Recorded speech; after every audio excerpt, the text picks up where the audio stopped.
तिकडे सोलापुरात गुरुपौर्णिमेच्या निमित्तानं अक्कलकोट इथे श्री स्वामी समर्थ महाराजांच्या दर्शनासाठी भाविकांची मोठी गर्दी जमली आहे। महाराष्ट्र, कर्नाटक, आंध्र प्रदेश तसंच इतर राज्यातून आलेले हजारो भक्त श्री स्वामींच्या समाधीस्थळी दर्शन घेण्यासाठी पहाटेपासूनच रांगेत उभे आहेत। मंदिर परिसर फुलांनी आणि रोषणाईनं सजवलं गेलं असून विविध धार्मिक कार्यक्रम, कीर्तन, भजन आणि महाप्रसाद यांचं आयोजन करण्यात आलंय।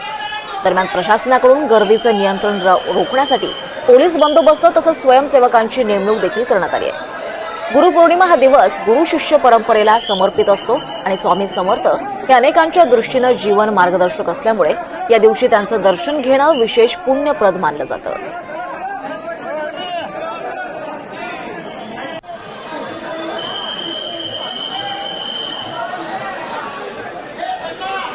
नमस्कार, श्री स्वामी समर्थ। आपल्याला सर्वांना माहीतच आहे की लाखो भक्तांचं श्रद्धास्थान असलेलं हे श्री स्वामी समर्थांचं वटवृक्ष मंदिर आहे आणि या मंदिरामध्ये सालाबादप्रमाणे यंदाही मोठ्या उत्साहात गुरुपौर्णिमा साजरी होत असते आणि यामध्ये यावर्षी असा बदल करण्यात आलेला आहे की मंदिर 24 तासापैकी 22 तास खुलं करण्यात आलेलं आहे। त्यामध्ये पहाटे 2 वाजता मंदिर उघडण्यात आलेलं आहे, 4 वाजता काकड आरती झालेली आहे। काकड आरती झाल्यानंतर पुन्हा भाविकांना दर्शनासाठी मंदिर खुलं करण्यात आलेलं आहे।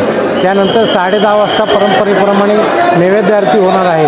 त्यानंतर पुन्हा मंदिर दर्शनासाठी खुलं करण्यात येणार आहे। त्यानंतर संध्याकाळी 7 वाजता जी शेजारती असते महाराजांची, आज गुरुवार असल्यामुळं पालखी सोहळा असतो मंदिरामध्ये, तो पालखी सोहळा देखील संध्याकाळी 7 वाजता होऊन शेजारती होऊन पुन्हा दर्शनासाठी मंदिर खुलं करण्यात येऊन 12 वाजता हे मंदिर बंद होईल। म्हणजे आज गुरुपौर्णिमेच्या दिवशी रात्री 12 वाजता हे मंदिर बंद होईल आणि यासाठी भाविकांनी दर्शन सुलभ व्हावं यासाठी दररोजचे होणाऱ्या नित्यनियमाने जे अभिषेक आहेत ते अभिषेक न होता जे स्वामी भक्त अभिषेक करतील त्यांना चरणाला प्रसाद लावून देण्यात येईल।